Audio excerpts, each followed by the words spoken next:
And welcome to the Midday News on 3FM 92.7. My name is Beatrice Adu. The news is also live on Kasmi 107.1 FM and across the world at 3news.com. Coming up in the next 30 minutes.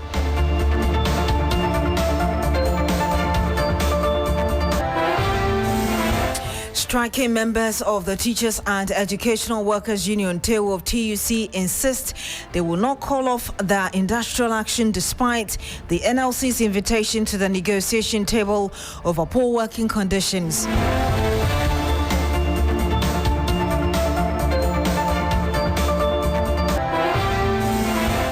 Also coming up on the program, opposition NPP hits the street over what members describe as harassment and injustice against party members by state security apparatus. Enough is enough. We handed over power to you, and safe and democracy is what we handed over power to you. You cannot suppress Ghanaians, our voices. A luta continua, Victoria asserta. That is what we told the president. We'll bring you the latest on that, and later, experts deliberate on Ghana's housing deficit at the Media General Thought Leadership Forum currently underway in the capital city of Accra.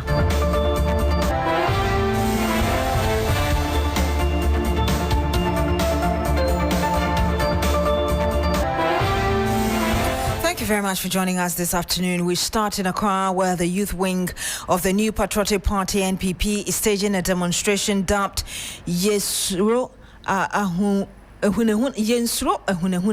to protest what members describe as the government's abuse of power and selective justice. The NPP youth accused state institutions, including the Ghana Police Service and the Economic and Organised Crime Office, of being used to intimidate and harass opposition members. Recent arrest and detention of party members, among them Bono Regional Chairman Kwame Bafo, popularly known as Abronye DC, and some social media activists have fueled anger within the party's ranks. Here are some voices from the protesters. Enough is enough. We handed over power to you, and safe and democracy is what we handed over power to you. You cannot suppress Ghanaians, our voices. A luta continua, Victoria asserta. That is what we told the president. Why we are here? The unwarranted harassment, the failure of rule of law to work. Clearly, we need to show, and this is the way. This is a very peaceful way. We can tell Ghanaians that let's rise up and let our democracy work for us. Because we voted for democracy, so let the democracy work for us, and that is why we are. I'm surprised you are not seeing the abuse. So we believe that by protesting this way, Ghanaians will see the abuse of the law that is going on, and we are going to do this peacefully and in a democratic manner, and so that is why we are here. I'm not interested in the numbers. I am interested in the voice. We all have one voice. That this government should focus on developing the country and improving the lives of Ghanaians. They shouldn't spend their time and energy and the country's money going after their enemies. Nobody voted for NDC to come and chase their enemies. They voted for them to make your life better as a journalist. They voted for them so that your brothers in the village will get a job. They voted for them so that our hospitals will get more beds for Ghanaians. They voted for them to clean the water bodies. They voted for them so that we can speak in peace. And you had some protesters were members of the youth wing of the opposition New Patriotic Party. Stanley Nibleo is a man who is with them. He joins us live. Stanley, we know the party is presenting a petition. Just talk to us about it. Okay, so currently the members of the NPP are actually at the Flagstaff House at the Revolutionary Square opposite the seat of government, where the chief of staff at the Vice President's office, Mr. Alex Sebefia, has come to receive them. And then it's actually an oral petition that they are doing. They are presenting to the government so that they expect the government and the president, for that matter, to act swiftly on that. About 20 minutes ago, we departed from the police headquarters, where the members or the leadership of the protesters also were at the police headquarters to also present same to the IGP. They are here because they believe that the police, although is a state institution, but they believe that the government in power, which is the NDC government, is actually hiding behind the police service to stifle speech in the country. So, for instance, just as it has been indicated in the SOTs that the cues that you played, Mr. Bernardo Koboy, the former Lejokuku lawmaker and then the former health minister, is part of the people fronting this particular demonstration. And according to them, their concern is that all these people that have been arrested by the police service were orchestrated by the governments of the day. And so they feel that during their regime or their tenure in office, they resorted to legitimate and appropriate means to apprehend wrongdoers in society.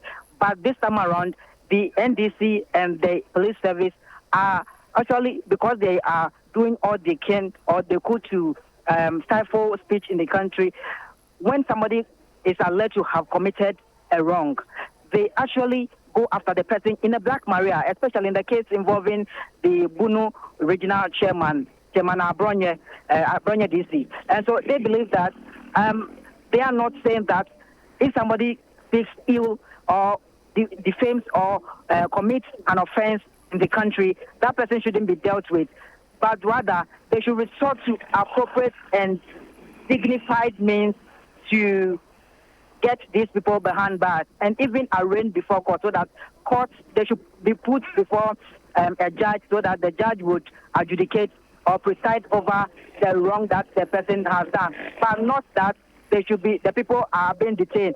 The federal actually went ahead to say that so the offenses that their members have committed and the police have arrested and detained them behind bars are similar issues that when they were in office, the NDC, which is in power now, their members also committed same, but they were treated in a dignified manner, and so they wanted the citizens going forth henceforth should be also treated with that dignity that they deserve. And I know you mentioned the National Youth Organizer, Henry Nanabuache, that we actually saw. If you're following us on Facebook, we're showing you videos of the protest. But if you can tell us generally how it has been, whether it's been a peaceful one or there were some incidents that you want us to know.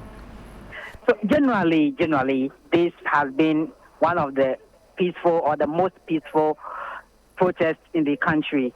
And because it is politically induced, the IGP and the Police Management Board, for that matter, provided security. And I must say that the security, just as we witnessed about 5,000 police personnel deployed to Akwetia to provide protection for the by-election, this one too, a similar faction is being done here. If the police service will not number up to 5,000, probably a huge number actually has been deployed to provide protection. And from Obrasport, from the Ring Road Central, where the protest took place or started from, the police placed several others at vantage places. So, for instance, at every intersection, there is a group of police personnel that have been stationed over there so that they will ensure that the protesters will not take them by surprise. So they station everybody over there, their men over there, all the way from Ring Road Central through to Ring Road East, where the police headquarters is located. I'm speaking to you, the people or the party leadership are done with the presentation of their petition at the Flagstaff House, and they are about to disperse.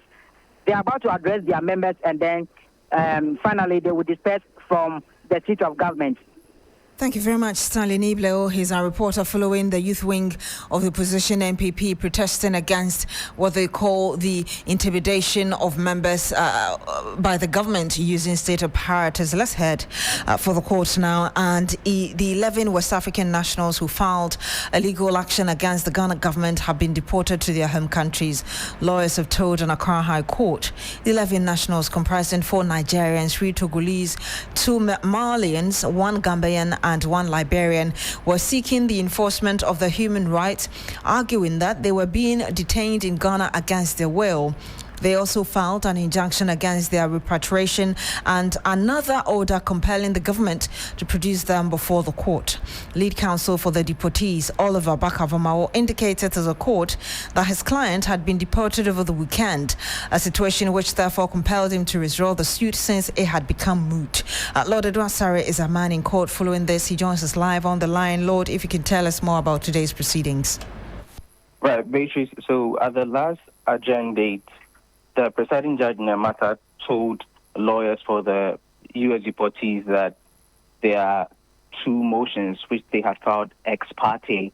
It was critical that they put the respondents, which was the Attorney General, the Chief of Defense Staff, and the Controller Accountant, on notice because of the manner in which the case was. She indicated that the case was of national interest and international interest. So she adjourned it to today to rule on whether the two applications, which was the injunction application and then the writ of habeas corpus, which was essentially getting an order from the courts to compel them to, the deportees to be put before the court, will be heard.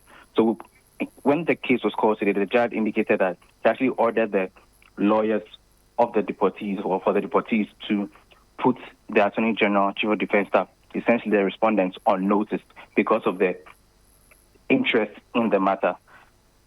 Right after she said that, the lead counsel, Oliver Bakavamao, indicated that the reason for which they have filed the two motions, which was the writ of habeas corpus and then the interlocutory injunction, was to, one, prevent them from being repatriated to their home countries because they had indicated the last time that they would suffer some injuries or persecutions and torture if they are repatriated.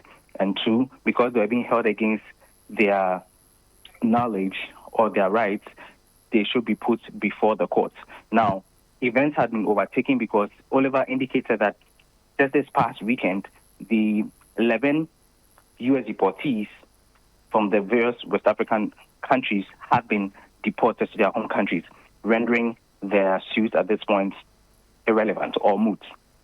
Now, he indicated that there had been a travesty of justice, and this was the reason why they wanted the court to rule on the matter expeditiously to prevent this injury. But the way matters have become, it's critical that the other ones that will come, he did indicate that there are more deportees who have been sent to the country and will continue to be sent to the country because of the agreements that government and the U.S.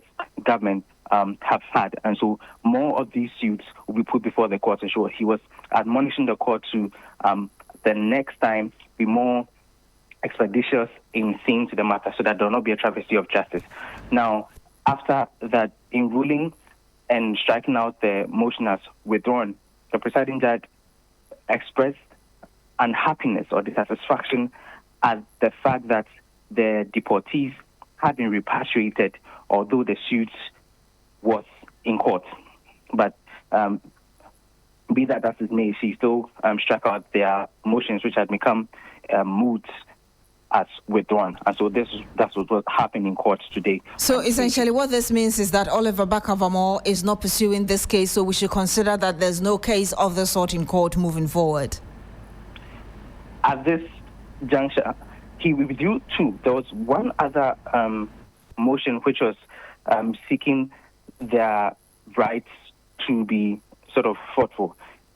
That he did not withdraw because he says it is still relevant. And so we cannot conclude and say that the matter is no more, although they are not in the country, sure they'll get other means to try and fight for the rights of these deportees. Thank you very much, Lord Edwasare. He's our court affairs correspondent now. A sprinter bus conveying traders from Mankasim to Chifipraso in the central region has been involved in an accident leading to fatalities. Available information now indicate that there may be many injured and even some dead. Scores of relatives has thronged the Cape Coast Teaching Hospital to check on their family members involved. Thomas Khan is a man on the ground. He joins us live on the phone. Thomas, if you can tell us more about this incident. So, Beatrice, we do know that the accident happened a couple of hours ago. And as I speak now, we've seen scores of relatives, in fact, a good number of them who have joined the Cape Coast Teaching Hospital to check up on their relatives. According to the information that we have, there was a stationary long trailer on the road, and this sprinter traveling from Mankesim to Jufupra. So we do not know what really happened. Just ran into that trailer, and unfortunately, injuring a lot of people. But as we speak now, there are speculations that there are some people dead, but others also have suffered injuries. But at the moment, we do not know the numbers. But what we can confirm is that there has been some injuries, and then there's speculation of some who have died as well. And as a result, a lot of the relatives have joined the Cape Coast Teaching Hospital, having to check if their relatives are fine or what's their current state. Do we have the police or the fire service on the scene? Any information from any representative? Yes, well, the fire service, they were the first security agency to respond to this accident. And we do know that the nature of the accident was so serious. So they had to go in with their equipment to cut part of the vehicle to retrieve the victims. Thank you very much. But are you able to, before you go, if you can tell us whether this affected traffic in any way and what is being done? Yes, when it happened, it affected traffic for a while. But what we do know now is that the road has been cleared, and the motorists can now use the road now. Thank you very much, Thomas Khan. He's our Central Regional Correspondent. 17 minutes past the hour of 12. When we come back, we'll bring you some more. Don't go away. Ghana. It's a new year and Bill's Microcredit is here to support your dreams. If you're not working but want to start a business, don't let money stop you. With just your Ghana card, you can get a loan to turn your ideas into reality. Already running a business? Need more capital? Or are you a salary worker looking for extra funds? Bill's offers fast and easy loans with no collateral, no deposit, and no SUSI savings required. Wherever you are, whatever you need, Bill's makes it happen. Call Bill's Microcredit today. Call 0596-920-833 or 0302-200-390 and get started. Bill's is licensed and regulated by the Bank of Ghana. Bill's, financing your needs. Terms and conditions apply.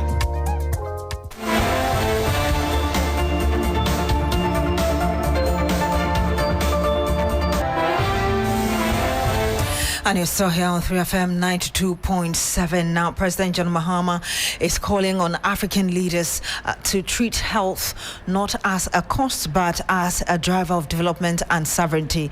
Speaking at a high-level Africa Centers for Disease Control and Prevention, Africa CDC meeting in New York on Monday, President Mahama stressed that the continent's future hinges on stronger health systems. His remarks come as Africa pushes to expand local vaccine production, secure sustainable financing, and step up preparedness for future global health emergencies. Your Excellency, the Chairperson of the African Union, Your Excellencies, colleagues, heads of state and government, Your Excellency, the Chairperson of the African Union Commission and Commissioners, Honorable Ministers, distinguished participants, ladies and gentlemen. It is a privilege for me to join you this afternoon under a theme that directly addresses Africa's future, that is securing our health sovereignty. We are called to address the challenges Africa faces today. The truth is stark. External funding for healthcare and humanitarian assistance is declining rapidly. The U.S. Congress in July cut $8 billion from the budget for U.S. international assistance. U.S. aid contracts worth $54 billion have been terminated. This is not peculiar to the U.S. alone. The NATO allies and Europe, in order to meet the target of 5% of GDP spending for defense, are all making cuts to their overseas development assistance. If we do not take our health destiny into our own hands by shaping new strategies and partnerships, our citizens will be left without medicines, without vaccines, and without hope. And there will be a reversal in the health outcomes in Africa. And you had President John Mahama speaking in New York on that. You were in a high-level meeting. The president is also expected to continue the conversation when he hosts a side event later today on the sidelines of the UN General Assembly. Now, Ghana's housing challenge can no longer wait.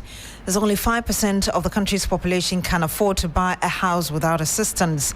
That's a warning from Works and Housing Minister Kenneth Gov't, who insists that every Ghanaian deserves a place to call home. He sounded the call at Media General's Thought Leadership Forum themed From Blueprint to Brick, making affordable housing work. This forum, an important event under the auspices of Media General, marks a critical moment where vision must turn into real action. It is where policy must match reality on the ground, and political will must respond strongly to the silent suffering of families in desperate need of decent shelter. As a government, our commitment is clear. Turn these words into meaningful change and build a future where no one is left behind, where every Ghanaian can access the dignity of a safe, secure home. At the Ministry of Works, Housing and Water Resources, we believe that every Ghanaian teacher, nurse, civil servant, banker, security officer, journalist, market trader, young graduate, or driver deserves not only shelter, but also the dignity of affordable, decent housing. This is not charity. It is economic sense, social justice, and the core of national development.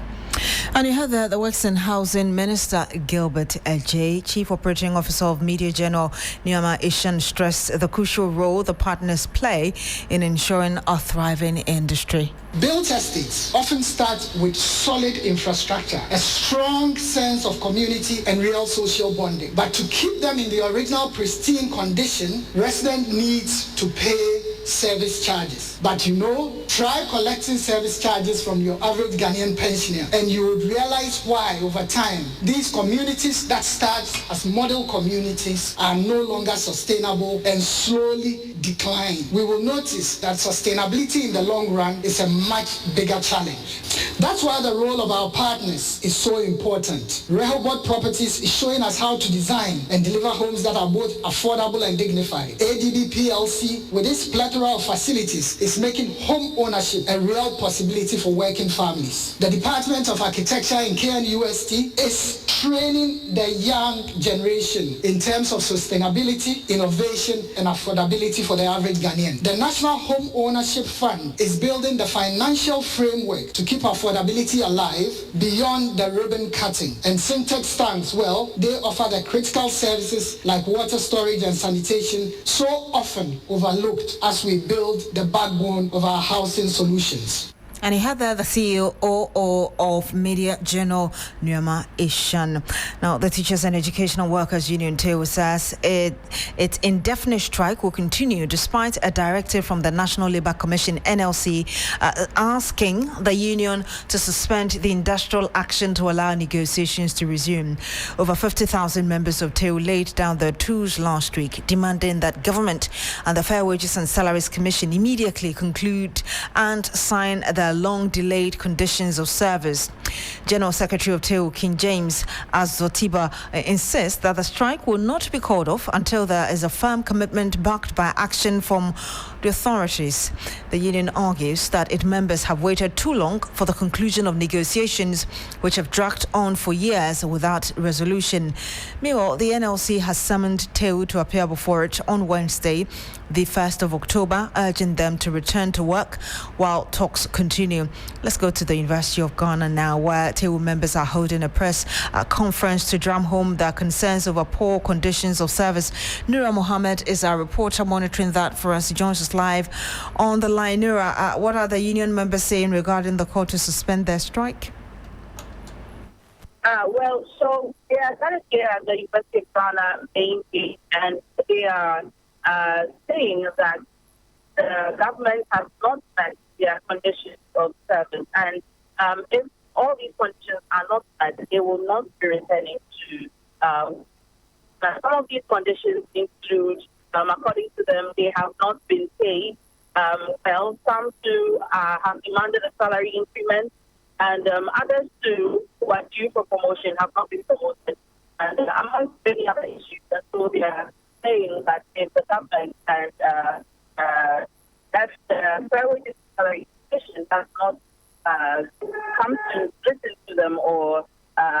get the Salaries and Salary Commission does not,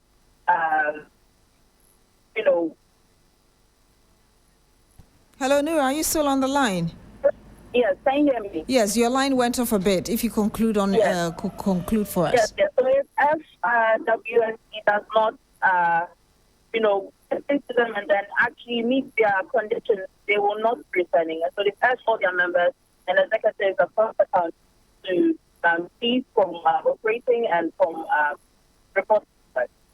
It's early days yet. And Nura, if you can reposition yourself so we're able to hear you clearly. It's early days yet, but are you able to tell us whether this strike has already had any impact on campus? Yes. So on campus at the moment, during the strike, you could see that there were some drivers who were working, and then you could see some of the executives warning them sternly to go back and park their cars. And so you could say that it started to take effect. And I'm told that Gov't and some senior high schools will be affected as well. And although it's early days yet, we're hoping that in the coming days, negotiations are tabled and this entire strike actually sold up. Thank you very much, Nura Mohammed. She's our reporter currently at the University of Ghana campus monitoring that declaration of strike by members of TEWU and that press conference they held earlier. Now, Ghana has recorded 10 new cases of the monkeypox disease as of September 18, bringing the total confirmed cases to 565. This is the latest update from the Ghana Health Service since the outbreak of the disease early this year. Mpox spreads mainly through close contact with someone who has the infection. The Ghana Health Service is urging good hygiene practice and entered early report to the nearest health facility. Symptoms include fever, rash, headache, muscle aches, or swollen lymph nodes.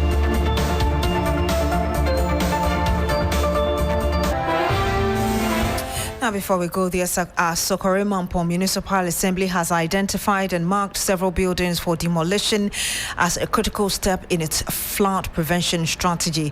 The structures are located illegally along the banks of the Abuabo storm drain, a waterway known for overflowing during heavy rains, causing significant property damage and posing a threat to lives. The Assembly has issued a final warning to property owners who have built on waterways and restricted zones, stating that it will strictly enforce the law.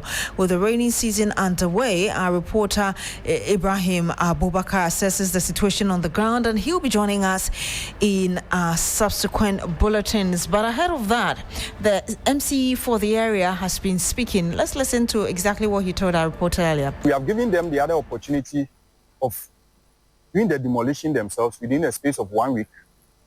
Failure to do so, which will compel the Assembly to come in again to bring a bigger and more purposeful machinery to conduct the demolition exercise and surcharge them for the cost of demolition.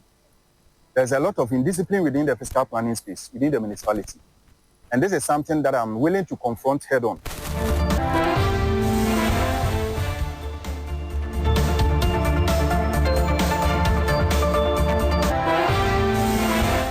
And you had the municipal chief executive for the Sokoremampo municipality in the Ashanti region, Ben Abdullah Hassan.